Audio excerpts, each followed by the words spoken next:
I got the power of 3. I lowered my A1C, CV risk, and lost...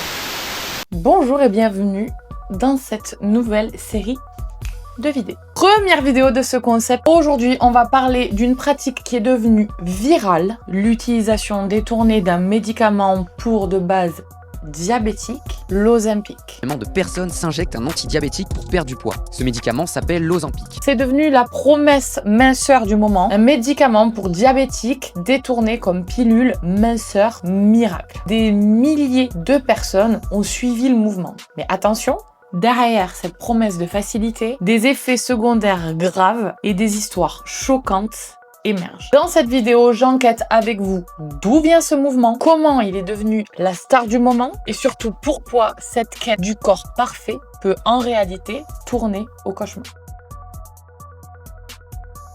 Avant de s'intéresser au produit même, on va s'intéresser à quelque chose qui est propre à l'humain. On va d'abord regarder cette obsession, la facilité. Depuis toujours, dans toutes les sociétés, il existe un désir profond d'obtenir des résultats rapidement et surtout, si on peut, sans effort. On aime aussi parler de ce qu'on appelle la zone de confort. C'est un espace mental où le corps et l'esprit se sentent en sécurité, sans stress, ni dépenses excessives. Le cerveau, il adore cette zone et c'est là où il revient toujours. Normalement, ça te fait tilt sur tous les régimes que tu as pu essayer. En gros, il va toujours choisir instinctivement la solution la plus simple, la moins fatigante pour atteindre un but. Alors, quand on parle de perte de poids, hors problème de santé ou toute pathologie, évidemment, ce qui est souvent perçu comme un combat dur, long et parfois même très frustrant, il est logique que beaucoup cherchent une astuce ou un raccourci. On le sait, on vit dans un monde où les réseaux sociaux ont maintenant explosé. Rares sont ceux qui ne scrollent pas toute la journée et donc à terme se mettent forcément à se comparer. Et ce sont ces réseaux sociaux qui vont nous dicter les modes à suivre. Suivre la dernière tendance, ça voudrait donc dire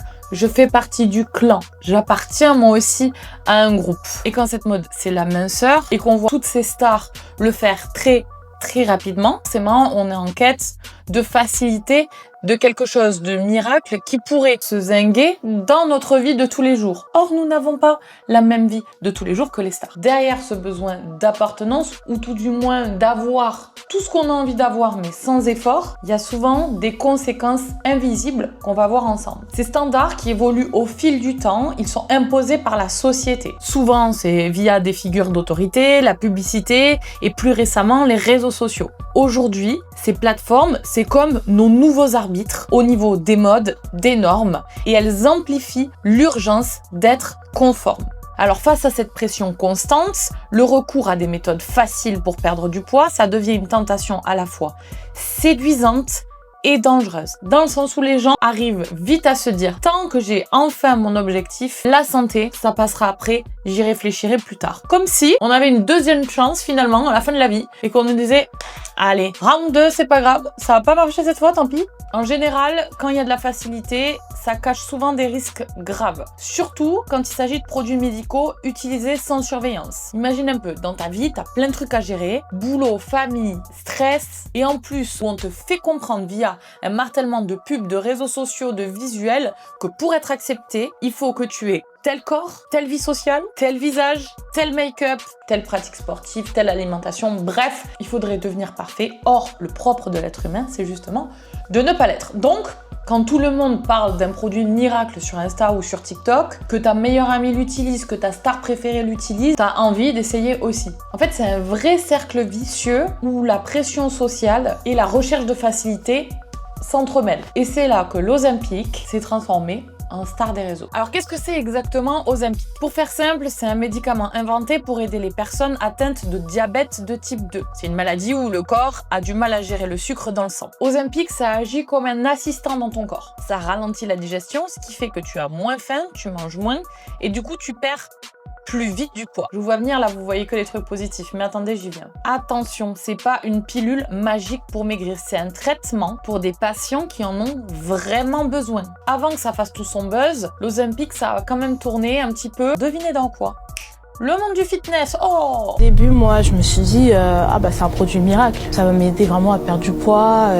Ça y est, c'est certain. Là, nouvelle vie, là. Dans ces milieux, l'apparence, ça devient presque une obsession. Ozempic, c'est donc devenu une arme un petit peu secrète, mais aussi un petit peu tabou. Dans ces groupes privés sur Facebook, Telegram ou dans les forums SP, on échange en gros des conseils, des plans pour se procurer le médicament et des retours d'expérience sur ses effets. On a même vu des micro-influenceurs, par exemple sur TikTok, parler de leur avant-après. Perso, j'ai même des comptes sur mon propre TikTok qui viennent démarcher des abonnés à moi pour leur dire viens chez moi pour perdre du poids, tout ça. On a pas mal d'influenceurs, nous en France en ce moment, notamment sur la télé-réalité, qui sont soupçonnés de prendre justement ce médicament, mais qui ne le disent pas ouvertement. C'est super ça.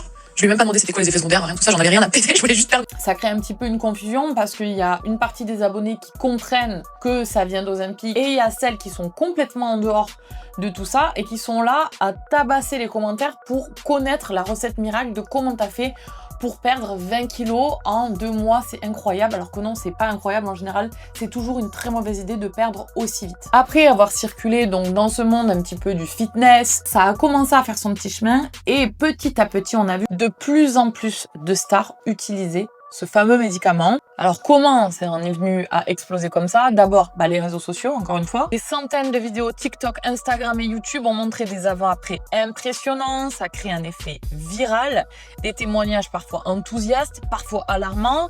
Ça a attisé forcément la curiosité et la peur de rater la tendance. Le fameux FOMO. En gros, ça se traduit par la peur de rater quelque chose ou la peur de manquer une opportunité. C'est ce sentiment d'angoisse ou d'anxiété que certaines personnes ont quand elles voient que d'autres vivent une expérience, obtiennent un résultat ou profitent d'une tendance et qu'elles ont peur de rester à l'écart ou de ne pas en profiter. Par exemple, pour Ozempic, quand beaucoup voient des avant-après impressionnants, ça crée justement cet effet et donc dans le cerveau, ça tilte automatiquement. Si je laissais pas, je vais rater enfin cette opportunité de perdre du poids facilement. Surtout qu'encore une fois, les stars, ce qu'elles affichent, c'est toujours grand sourire, tous leurs meilleurs jours qu'on les voit, donc forcément ça donne d'autant plus envie parce qu'on se dit mais attends, mais elle a l'air beaucoup plus heureuse, beaucoup plus épanouie comme ça. Ce sentiment, ça te pousse à agir beaucoup plus vite en général et à pas trop réfléchir. Un peu comme quand t'as les soldes de magasin préféré et que t'as tendance à sortir ta carte bleue et que tu réfléchis une fois à la maison. Là c'est pareil. Ozempic, parce qu'il est prescrit légalement,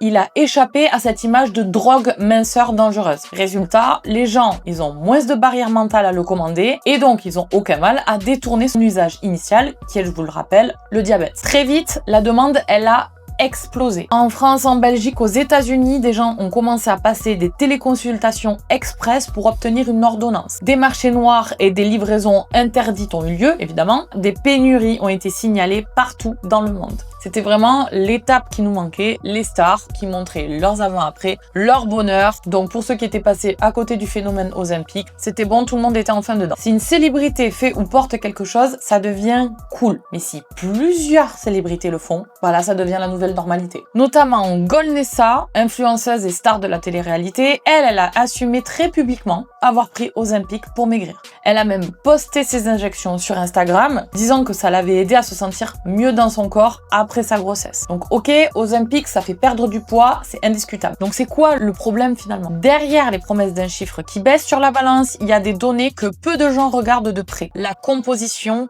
corporelle. Et là, croyez-moi, c'est beaucoup moins sexy. Une étude de 2023 a montré que les patients perdent en moyenne 40% de masse maigre, donc du muscle, dans leur perte totale. Ça, c'est un problème majeur. Ozempic, ça coupe l'appétit radicalement. Donc on a des femmes avec un fonctionnement et des spécificités féminines évidemment qui se retrouvent à moins de 1000 calories par jour, parfois même sans s'en rendre compte, qui donc vont être en sous-alimentation, vont être à plat niveau énergie et en plus de ça vont complètement bouffer leurs muscles en plus de leur graisse. Encore plus s'il n'y a aucune activité physique qui est adaptée ou même qu'il n'y en a pas du tout. Le muscle, c'est ce qui fait augmenter votre métabolisme de base. En gros, c'est ce qui vous permet de brûler plus de calories au repos, ce qui vous évite les blessures, ce qui vous permet d'être en santé plus longtemps. En gros, le muscle, c'est la vie, comme le mouvement d'ailleurs. Mais le muscle, c'est un tissu vivant qui a besoin d'être nourri et stimulé. En cas de restriction, ils font. Résultat, perte de force, fatigue chronique, métabolisme qui ralentit, une silhouette qui se creuse, mais surtout qui s'aplatit.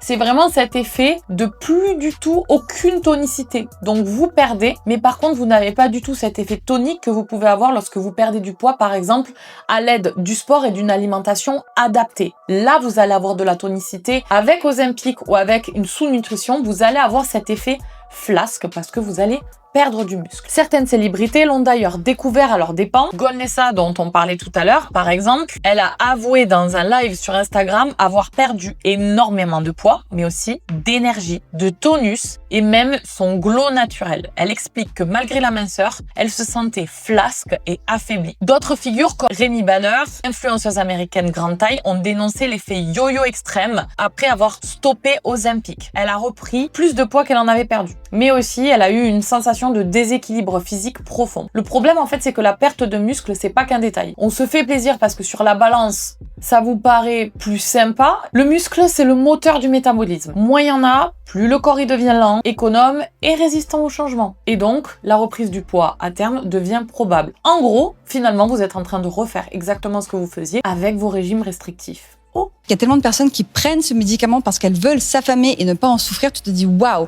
on est parti vraiment, vraiment loin dans notre société pour que ça soit une solution miracle. Ozempic, c'est comme un deal avec le diable. La perte de poids, elle est réelle, mais les effets secondaires, eux, ils le sont tout autant. Au départ, les plus courants, ils sont anodins, nausées, vomissements, constipation. Mais derrière cette façade gastro-intestinale, certains effets vont beaucoup plus loin. Des études cliniques ont rapporté une hausse de cas de pancréatite aiguë, une inflammation du pancréas. Donc c'est des douleurs brutales, une hospitalisation et parfois c'est des séquelles à vie. Dans certains cas extrêmes, on peut même voir des cas de cancer pancréatique. Des troubles de la vésicule biliaire. L'un des effets les plus alarmants et les moins médiatisés, c'est le lien entre l'Ozempic et la dépression, voire pour certains des pensées suicidaires. Certaines utilisatrices ont mentionné des chutes brutales de morale, une dissociation ou même des troubles anxieux après seulement quelques semaines de traitement. Là encore, les célébrités, elles commencent un petit peu à en parler. Tracy Morgan, qui a pris Ozempic, a reconnu dans une interview ressenti un état bizarre, comme si plus rien ne le motivait. Des témoignages similaires affluent sur Reddit, TikTok et dans les forums de santé américains. Mais le plus sous-estimé de tous les effets qu'on peut voir à ce jour, c'est la désintégration du rapport au corps. Certaines femmes rapportent une incapacité à reconnaître leur reflet dans le miroir, une perte de sensation corporelle, de la dissociation, des troubles de l'image et une accentuation de la dysmorphophobie. C'est comme si le corps fond complètement sans qu'on ait le temps d'appréhender ce nouveau corps, sans qu'on ait le temps de s'y reconnecter. La quête du corps parfait, c'est pas quelque chose de nouveau. On l'a déjà vu à l'époque de Kate Moss, dans les années 90, avec la dictature de la minceur ultra sévère. Aujourd'hui, elles reviennent sous une forme différente, plus technologique, plus rapide, qui est l'injection. Ozempic, c'est un raccourci qui répond à une demande très claire de notre société. Tout de suite, facilement. Plus besoin d'années de sport, plus besoin de patience avec la nutrition, juste une piqûre et hop, t'es transformé. Ce phénomène, je trouve que ça soulève plusieurs questions importantes pour la suite. Est-ce qu'on est encore une fois en train de redéfinir la notion de la beauté en valorisant la rapidité, la facilité au détriment de la santé durable? On est encore une fois en train d'ancrer dans le cerveau des gens et notamment des femmes, il vaut mieux que vous soyez belle, en tout cas belle pour la société, plutôt que d'être en bonne santé. Croyez-moi, vous serez plus heureuse. Comment cette nouvelle norme, elle va influencer les nouvelles tendances? Influe-t-elle sur les attentes, notamment chez les jeunes générations qui cherchent à correspondre à des standards toujours plus élevés? On avait déjà les filtres, les racking girls, les skincare qui durent des heures et des heures et des heures. Le corps injecté, est-ce que ça va pas devenir la nouvelle tendance, la nouvelle référence sociale? Et quelles conséquences ça va avoir pour celles ou ceux qui ne veulent pas suivre cette tendance-là ou ne peuvent pas suivre? Ça illustre aussi un paradoxe du moment où les discours officiels, ils cherchent à promouvoir la diversité corporelle et l'acceptation de soi, mais la réalité, elle montre une pression toujours plus forte pour rentrer dans un moule précis, facilité par la médecine et la technologie. Le fast fitness, est-ce que c'est pas une nouvelle étape de la société qui valorise l'efficacité avant tout, même dans l'apparence? Où se situe la frontière et surtout, à quel prix? Maintenant qu'on a traité ce sujet d'Ozempic et qu'on a vu à quel point ça pouvait devenir dangereux, je voulais vous rappeler en tant que coach sportive à quel point c'est important d'être suivi lorsque vous avez une envie de changement physique aussi important. Par exemple, tournez-vous vers des gens qui ont de réelles compétences et de réels diplômes hors pathologie. Évidemment, s'il y a une grosse prise de poids, c'est pas quelque chose qui vous est arrivé comme ça parce que vous manquez de motivation ou que vous êtes juste quelqu'un de feignant. Il y a quelque chose derrière qui doit probablement être soit guéri par une thérapie quelconque, soit écouté, soit adapté. N'essayez pas de suivre les modes et les tendances comme tout le monde parce que votre corps n'est pas celui de tout le monde. Votre corps est unique, vous avez des besoins, des attentes et une vie différente en fonction de qui vous êtes,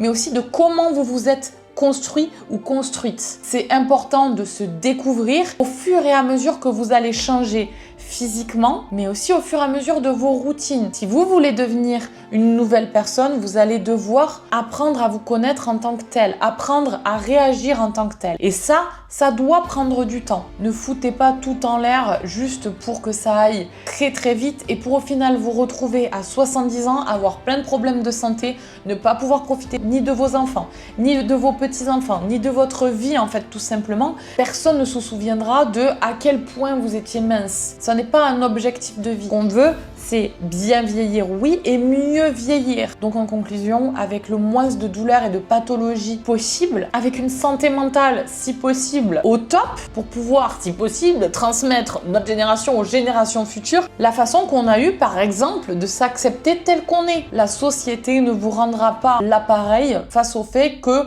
vous ressemblez à tout le monde. Les gens vous aiment parce que vous avez vos qualités, vos défauts, et ça n'a rien à voir avec votre corps. L'amour que vous avez pour votre corps vous concerne vous et ce que vous avez envie d'en faire. Et pour cela, vous devez le définir petit à petit. Certaines de mes clientes, par exemple, elles commencent à perdre du poids, persuadées qu'elles voulaient perdre 10 kilos, finalement se sont arrêtées à 5 parce que justement, cette tonification avec le muscle et tout ça, elles se regardent et se disent, en fait, finalement, là, je me plais comme ça. Je suis en bonne santé, je me plais. Et on part sur de l'entretien. Le fait d'être toujours à la recherche de cette perte de poids rapide et de recommencer incessamment à zéro, c'est pas une vie. Surtout si vous y laissez votre santé. Et vous pouvez retrouver toutes les infos de mes accompagnements dans la barre d'infos. Je vous retrouve très vite pour une nouvelle vidéo.